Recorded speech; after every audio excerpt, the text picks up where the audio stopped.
It's now June, 1944. We hear that the enemy has ordered Ronald to fortify the shores of France with an Atlantic wall of steel and concrete. The Germans know we're coming. Hell, the whole world knows we're coming.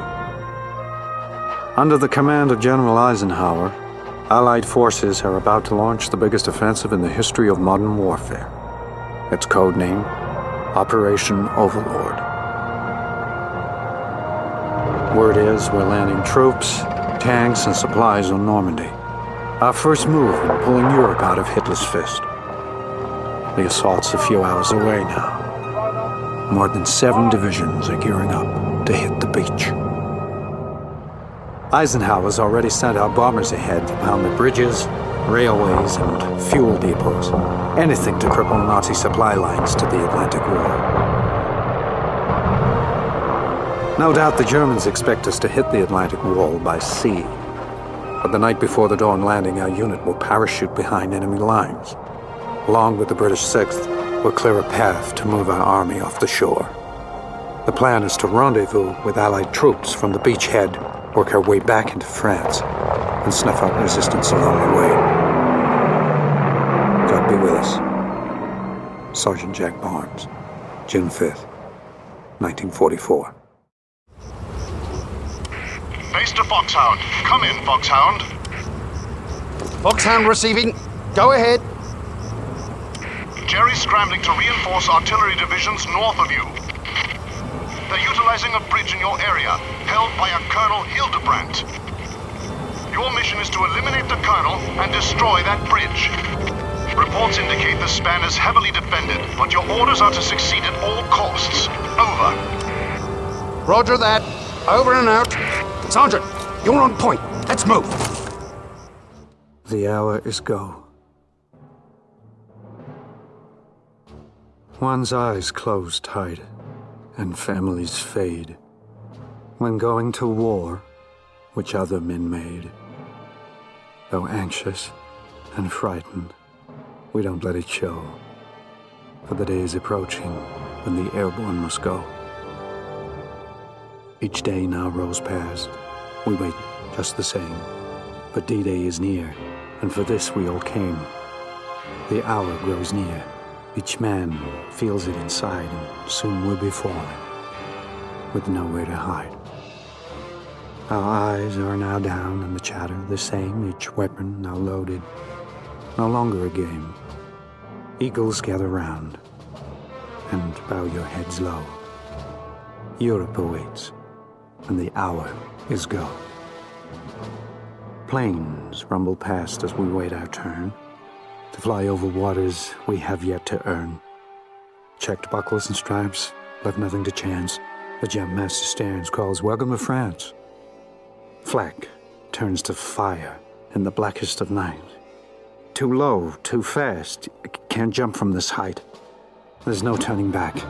The risk has been taken. Free fall to hell. Paratroopers forsaken. Eagles hold tight, scattered prayers to survive. We'll hit the ground soon, whether dead or alive. As feet touch the ground, each soldier moves on. Confusion and fear are beaten and gone. The enemy is close, and sad they don't know. The airborne is here. It's time they must go. The hour is now. Hitler's had his last chance. On St. Michael's wings, we're taking back France. Winter has settled in for a long stay. Hitler has thrown all his troops into a major offensive through Belgium. Right where he started this lousy war 4 years ago. Our orders came down from General McAuliffe. We're to hold the Bastogne line in the Ardennes forest. Even back home in North Dakota, I've never felt such cold. It's tough on the front lines. The boys are short on ammo and food. There aren't even enough winter coats to go around. Every day the odds look worse. But the word surrender has never entered our heads. Or as Colonel Abrams put it, they got us surrounded again. The poor bastards. Sergeant Jack Barnes. December 1944.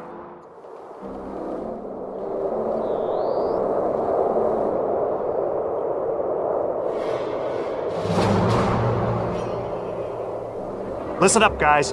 Way past our line now. German supply depot is a half-mile up the road. Stay sharp.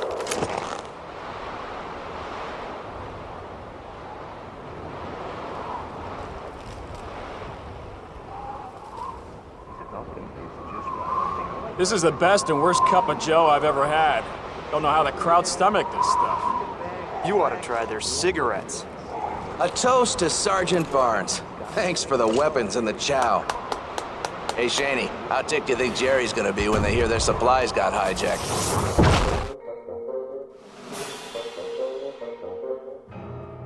All right, boys.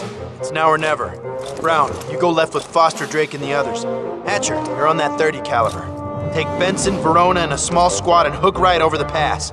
Barnes, you and I'll take a squad straight up the middle. Find cover and wait for my signal. The hills of Bastogne. The crops should be full in Belgium this year. The soil should be fertile. The price has been dear. For wheat should be red on the hills of Bastogne, for its roots have been drenched by the blood of our own. Battered and reeling, we stand in their way. It's here we are, and here we will stay. Embittered, wrathful, we watch our pals fall. God was the end of it all. Confident and powerful, they strike at our lines, but we beat them back, fighting for time. Berserk with fury, they are hitting us now.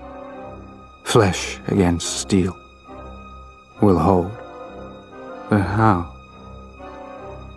For each day that we stay, more mothers must grieve. For each hill that we hold, more men must we leave. Yes, honor the men who will someday come home, and pray for the men 'neath the hills of Bastogne. Although the enemy has taken a beating on most fronts, they refuse to end the war quietly. This suits the Russians just fine. Georgy Zhukov, the Soviet general, is planning a major offensive to crush Berlin itself. Our side will back them up with air cover and ground support to the west. Once the Reds roll their T-34s across the Oder River and into Berlin, I doubt they'll leave much standing. From what we've heard, the Soviets have their own heavy axe to grind with the fatherland.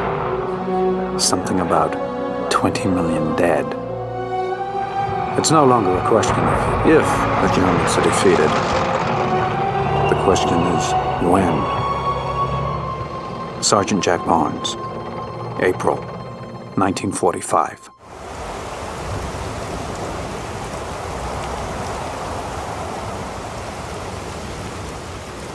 Думаешь, сегодня будет нашим днем? Кто знает, Сталин хотел взять Берлин еще в прошлом месяце. Да ему все равно, сколько нас здесь поляжет. Ты видел новые Т-34? Ребята говорили о них. Серега сказал, что он уже водил. Правда, что ли? Наверное, въехал в стену, а? That's something. It's funny how one can lie and remember things of days gone by, and in perhaps one short minute, recapture a past year and all that's in it. Everyone stores up things that have passed. Some are forgotten, others will last. But a soldier who has been to war has in life's memory book something more. Something that can only be in the memories of men like you and me. Something that is born with shot and shell, develops and grows in times of hell. This comradeship, as it is known by us, of which we never make much fuss, is this something which in our minds was set in lands where many are lying yet. And so I remember from the start the friends I knew, now far apart. My soldiering is done, and I leave it behind. But that something comes with me in my mind. The fall of Berlin was a bloody nightmare of house-to-house combat. The Soviet losses were staggering. But from the moment Red soldiers raised their flag over the Reichstag, the Allies had sealed Germany's fate. The long war for Europe was over. Adolf Hitler, who had promised 1,000 years of pain, lay dead in his bunker. Soon they'll draft and sign the usual treaties, award their medals and campaign ribbons, build their memorials. But mourning the countless dead, that won't end in our lifetime. And to the generations to follow, I offer the hope and prayer that somehow we find our way to a lasting peace. Sergeant Jack Barnes, May 1945.